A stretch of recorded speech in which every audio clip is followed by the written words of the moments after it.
好的，刚才主持人所引用的习近平的这2段话哈，其实呢是等于说这5年来了，等于说是中共建党100年最常宣传的2段话。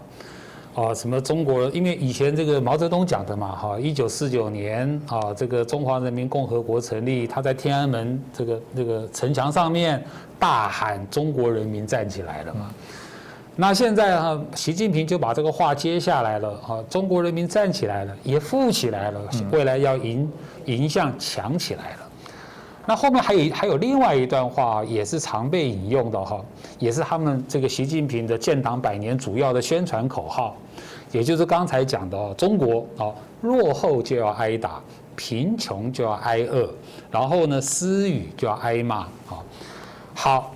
在评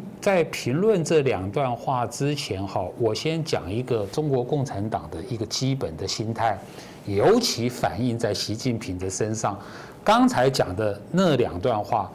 习近平讲完以后，其实后面都会接续下去，所以呢，要不断的斗争。好，我一开始就讲了，其实中国共产党是一个非常奇特的政党你看他在1921年建党嘛1949年建国19211949中间有28年，这什么意思？就是说，中国共产党革命的时间有28年。那在这个革命的过程中呢，其实都是血腥革命譬如说这个城市的暴动啦，乡村的暴动啦，5次的围剿啦，然后呢，这个45年到1949年的国共战争啊，那个历史都非常的暴力，非常的血腥。简单的说了至少在1940年以前就是说中共刚建党20年，你如果前20年呢，你如果加入共产党呢，你的死亡几率超过95%，那太吓人了，真的是这样我随便举中间那个例子就是这个我们国民党的教科书叫做5次围剿嘛第5次围剿成功以后，那个中共呢，他不是就从那个江西那个井冈山往外跑嘛？这个中共叫做长征嘛，25000里长征。这个25000里长征呢，从江西井冈山跑出来的时候有8万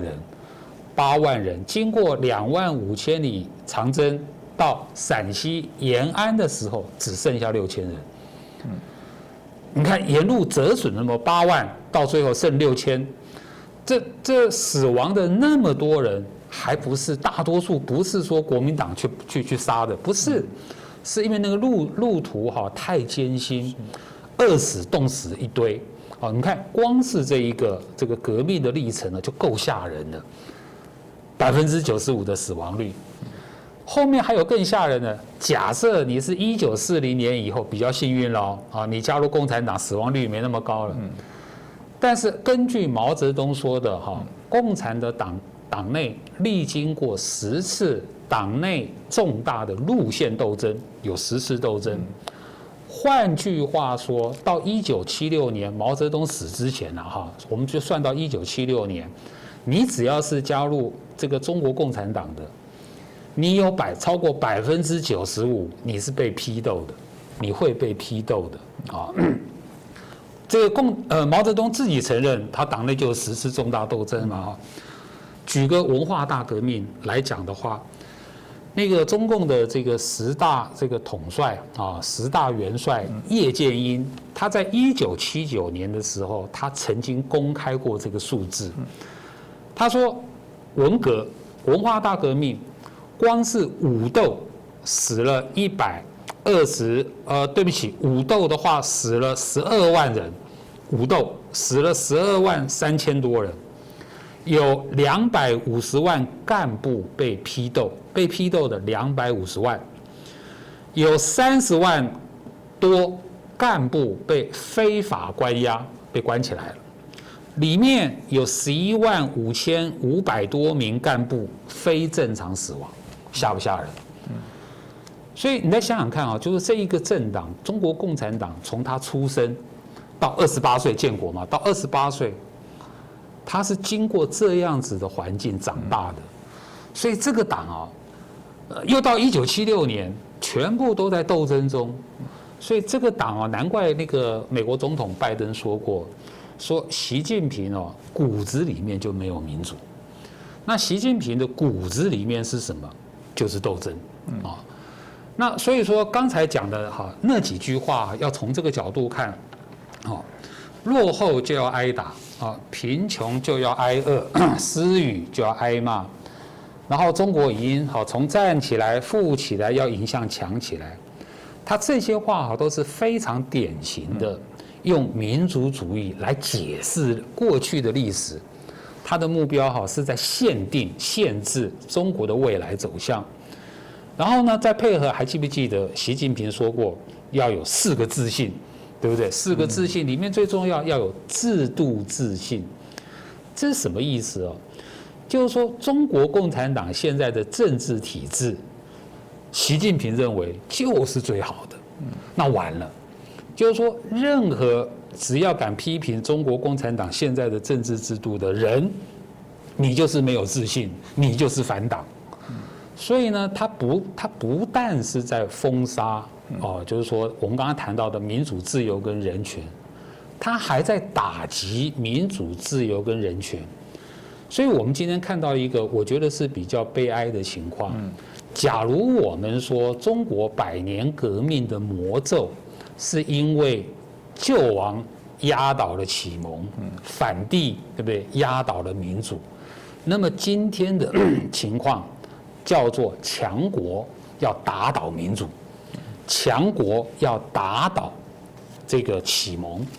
为什么这么说呢？所以你看看啊，中共现在在干什么？他在让谁挨打？他们专门在打击民主自由跟人权。他让谁在挨饿？他让那一些主张这个民主自由人权的人挨饿。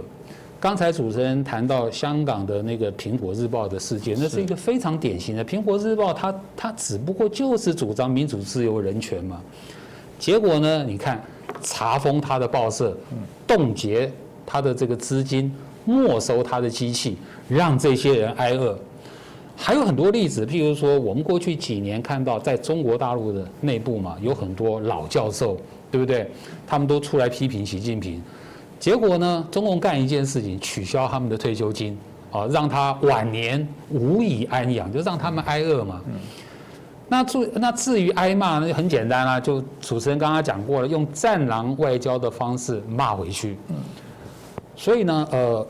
等于是说，中共建党100年，此时此刻，习近平的他的这些想法，他的这些做法，你就可以看到，就是说。中共建党100年，革命100年，绕了一圈，又回到原点。那100年以前那些中国人民对民主宪政的期盼，100年之前那些中共第一代领导人他的革命的理想跟革命的承诺，对民主宪政的承诺，你今天对照习近平的话的这个中共政权。其实还很遥遥无期。